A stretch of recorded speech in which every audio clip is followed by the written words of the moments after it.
Nós vamos meditar hoje, estamos aproximando do Dia dos Pais.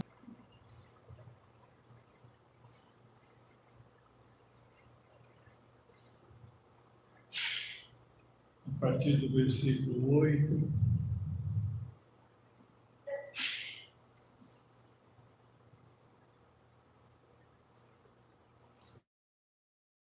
Bem, o capítulo 9, o versículo 8 fala quando eles estavam ainda lá no Monte da Transfiguração.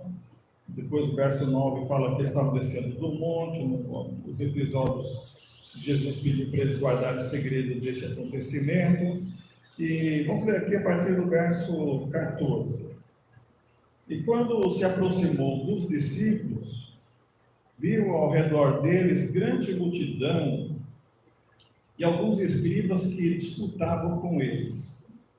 E logo toda a multidão, vendo, ficou espantada e, correndo para ele, o saudaram. E perguntaram aos escribas: que é que discutis com eles? E um da multidão, respondendo, disse: Mestre, trouxe-te o meu filho, que tem um espírito mudo. E este homem quer que o apanha, despedaça-o, e ele espuma, e range os dentes, e vai definhando. E eu disse aos teus discípulos que o expulsassem, e não puderam. E ele, respondendo, lhes disse: ó geração incrédula, até quando estarei convosco, até quando vos sofrerei ainda? Trazei-mo. E trouxeram-lhe, e quando ele o viu, logo o espírito agitou com violência, e caindo o endemoniado por terra, revolvia-se espumando. E perguntou ao pai dele: quanto tempo há que lhe sucede isso? E ele disse-lhe: desde a infância. E muitas vezes o tem lançado no fogo e na água para o destruir. Mas se tu podes fazer alguma coisa, tem compaixão de nós e ajuda-nos. E Jesus disse-lhe: se tu podes crer, tudo é possível ao que crê. E logo o pai do menino, clamando com lágrimas, disse: eu creio, Senhor, ajuda a minha incredulidade. Jesus, ajuda-nos. Essa expressão que eu tiro desse texto, às vezes nós temos que fazer como este pai, só clamar: Jesus, ajuda-me. Jesus, ajuda-nos.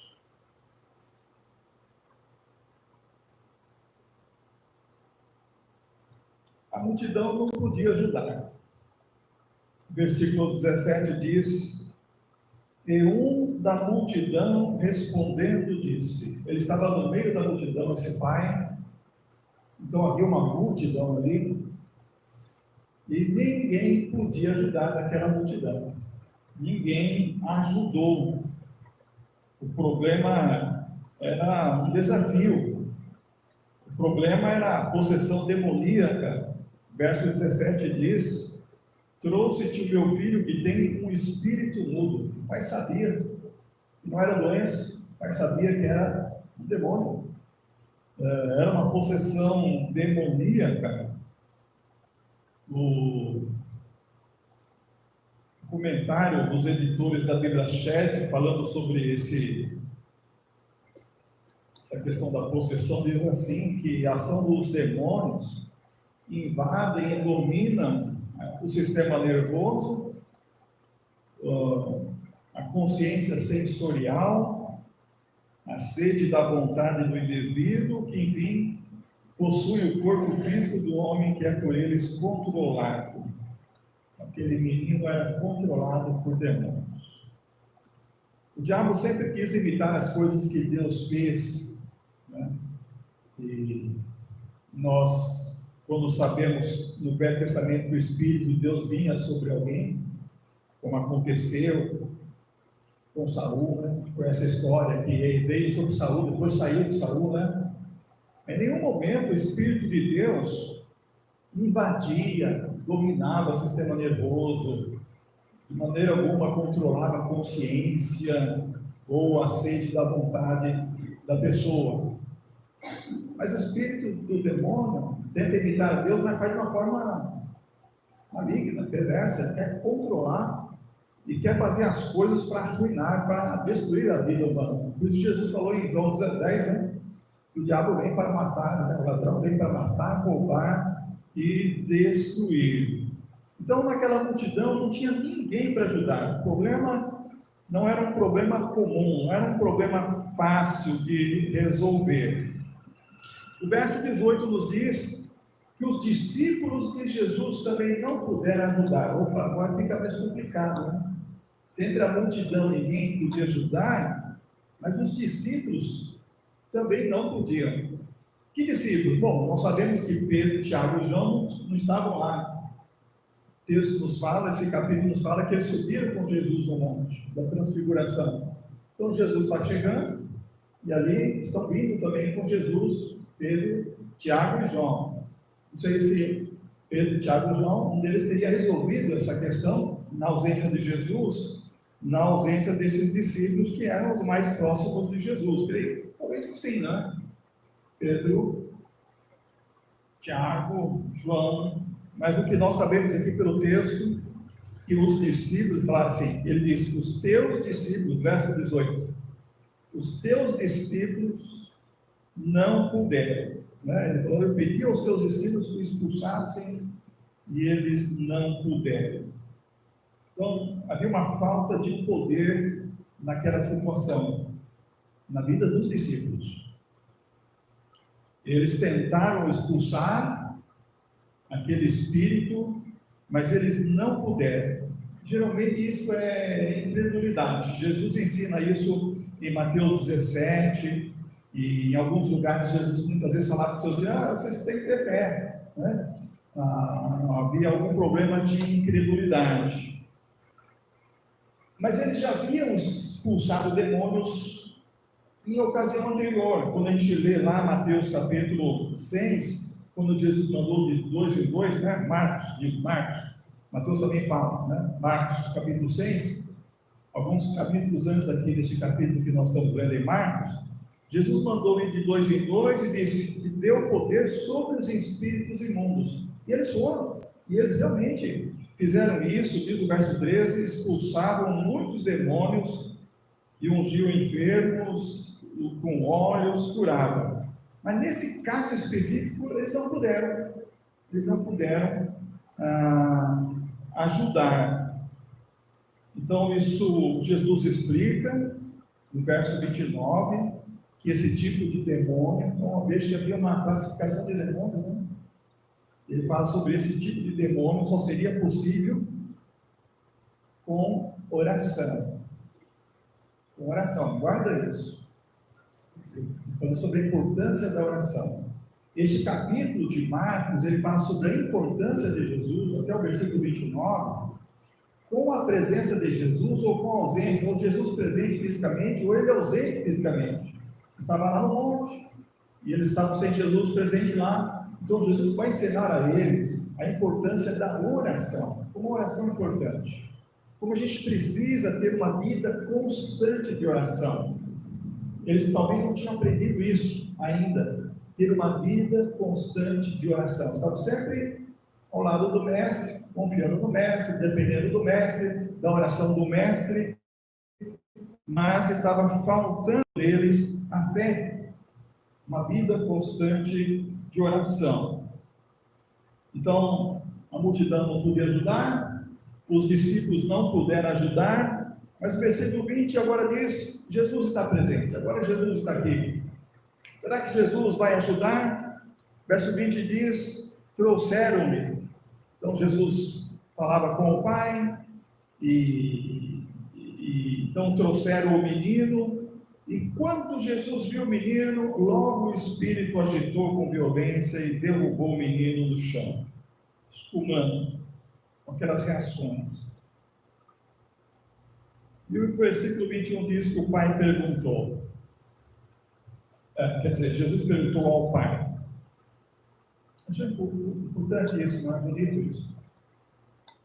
Esse pai talvez seria um daqueles pais que jamais iria procurar Jesus, se não fosse pela doença, se não fosse pela necessidade do seu filho.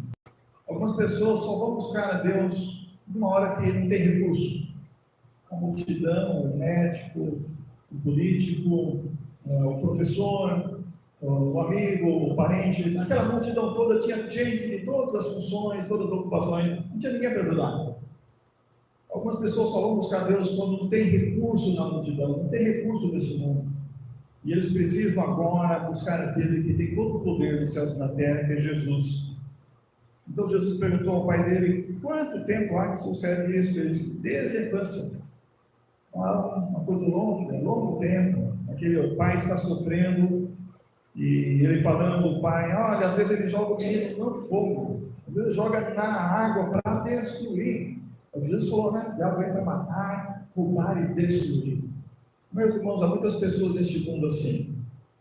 O diabo tem tomado conta das suas vidas, controlado as suas vidas para destruir. Muitas já têm sido destruídas. E nós, como igreja de Jesus, precisamos ter a mesma compaixão de Jesus. E pensar mais há quanto tempo esse povo está sofrendo, há quanto tempo essas pessoas estão nessa situação.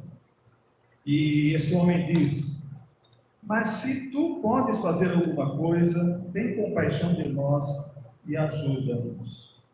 E o homem está perguntando para Jesus. Ele viu que a multidão não podia, ninguém nunca pôde ajudar, nem os discípulos de Jesus puderam ajudar. Ele agora se dirige a Jesus: mas o Senhor pode ajudar? Né? Tu podes fazer alguma coisa? Tem compaixão de nós e ajuda-nos. Então Jesus ensina no verso 23 a grande lição que os discípulos precisavam aprender também, para orar. Se tu podes crer, tudo é possível ao que crê. Nós não podemos esquecer essa frase, nós não podemos esquecer nunca esse ensinamento de Jesus. Se nós oramos, se nós cremos que tudo é possível, então vamos orar. Vamos confiar em Deus. Ah, pastor, mas tem coisas que é impossível. Aos homens, né? Para a multidão, para uma situação de longo tempo de sofrimento, é impossível. É verdade, é impossível. Mas não para Deus. Não para Deus. Nós lemos a Bíblia e às vezes nós não acreditamos na Bíblia. Sara, quanto tempo queria ter uma criança e nunca tinha? Quando não podia mais ter, Deus deu. Então a gente lê coisas que Deus fez, impossível. A um homem, impossível, totalmente impossível, fora de cogitação. E quando Jesus está falando, tudo é possível que crê, ele está falando no método da oração, na disciplina da oração. Nós temos que crer que através da fé, tudo é possível. A fé verdadeira nos fará mergulhar no poder de Deus, nessa comunhão com Deus, que é Deus Todo-Poderoso. A fé verdadeira vai conseguir nos levar a submeter a Deus a nossa vontade, segundo a vontade de Deus, e Deus vai liberar, tirando o nosso egoísmo, tirando a nossa incredulidade, vai liberar a graça que precisamos, o poder que nós necessitamos. A fé verdadeira vai eliminar as barreiras. Às vezes nós somos presos em alguma barreira. Às vezes nós fazemos cercas ao nosso redor. Até aqui eu acredito, depois dali eu não acredito. Eu acredito até aqui. Né? Nós temos que tirar as barreiras, tem que deixar Deus livre para atuar na nossa vida. Nós temos que dizer: Senhor, eu creio, tudo podes. Eu não sei como o Senhor vai fazer isso, não sei quando o Senhor irá fazer isso, mas eu sei que o Senhor pode. Tem que orar assim, com fé. Tiago diz isso em Tiago capítulo 1, não é? Versos 5 a 8, se alguém tem falta de sabedoria, peça a Deus, que a concede livremente a todos sem criticar, lhe será dada. Peça, porém, com fé, sem duvidar, pois quem duvida, semelhante à onda do mar, movida e agitada pelo vento. Então, lá no final, verso 8, ele fala: quem duvida vacila, é inconstante. Por isso que não alcança, né? A sua oração não alcança Deus. Então Jesus ouviu do Pai todas essas informações e após, verso 24 diz que o pai do menino, com lágrimas, começou a clamar a Jesus: eu creio, Senhor, ajuda a minha incredulidade. Tem mais uma lição. Às vezes a gente não vai acreditar, mas a gente pode dizer uma coisa para Deus: Deus, eu sei que o Senhor pode, ajuda a minha incredulidade. Eu não acredito, ajuda a minha incredulidade. Isso foi o que aquele pai fez. Eu creio, Senhor, ajuda a minha incredulidade. Nós temos que falar com Deus de maneira que dá a Ele todo o poder, e a nossa vontade se submete à sua vontade. E assim diz o texto que Jesus tomou aquele menino pela mão e ergueu depois com o demônio e foi embora. E foi embora para nunca mais. O verso seguinte, né? Diz Jesus, né? Sai dele e não retornes nunca mais. Verso 25, né? Espírito mudo e surdo, eu te ordeno, sai dele e não entres mais nele. Então Jesus tem o poder não só de agir no momento, mas de determinar o futuro, de que a sua autoridade vai continuar sendo exercida sobre aquela bênção que foi alcançada pela oração, pela graça do Senhor. Então, vamos também, como este pai, naquele momento da oração, talvez aquela oração que a gente peça assim: isso é impossível. Eu nunca pense isso é impossível. Fala assim: Senhor, eu creio que tudo é possível para o Senhor, ajuda a minha incredulidade. Jesus, ajuda-nos. Jesus, ajuda-nos. Eu sei que o Senhor está aqui presente. Ajuda-nos. Então vamos desenvolver cada dia mais esta lição de que precisamos expressar a oração com fé. O texto, eu não li todo ele, né? Depois eles perguntam para Jesus: por que nós não pudemos expulsar? E Jesus fala: essa casta só se expulsa com oração e jejum. Mas essa palavra jejum não está em alguns manuscritos mais antigos. E os estudiosos dizem que algum escriba acrescentou por livre vontade. Mas a palavra oração, sim, ela está em todos os manuscritos antigos encontrados. Então, a grande lição deste capítulo é a oração. Levar a Deus tudo em oração. Mesmo que seja praticamente impossível aos nossos olhos. Leve a Deus na oração. Para Deus, tudo é possível. Eu tenho feito algumas orações, parecem impossíveis. Eu não desisto, eu vou continuar orando. Vou continuar orando. Quando eu estiver vivo, eu vou continuar orando. Esperando que Deus fará o milagre no tempo certo, no tempo oportuno. Isso é uma coisa que a gente tem que fazer. Eu penso que, humanamente falando, é impossível, mas para Deus não é impossível. Era a situação deste pai. Que presente do Dia dos Pais ele recebeu maravilhoso. Seu filho saudável em casa. Não mais aquela perturbação. Agora a vida é uma nova dinâmica. E Jesus garantiu que essa paz vai durar para sempre, impedindo que aquele problema retornasse na vida daquele filho. Assim é nosso Deus, né? Vamos orar, quando a bênção chegar, a bênção estendida, e é para a gente alegrar o Senhor. E como diz na oração de Moisés, Salmo 90, alegra-nos pelos dias que nos afligiste. Depois da aflição vem a alegria. E quando a alegria vem, é para sempre. A gente nos alegrar naquilo e alvo, naquele pedido, naquela necessidade que fomos alcançados pela graça de Jesus. Amém, irmãos? Amém. Vamos ter o nosso período de oração. Cidinha, alcança, por favor, o meu caderno. Eu esqueci de pegar esse caderno verde. Vou pegar.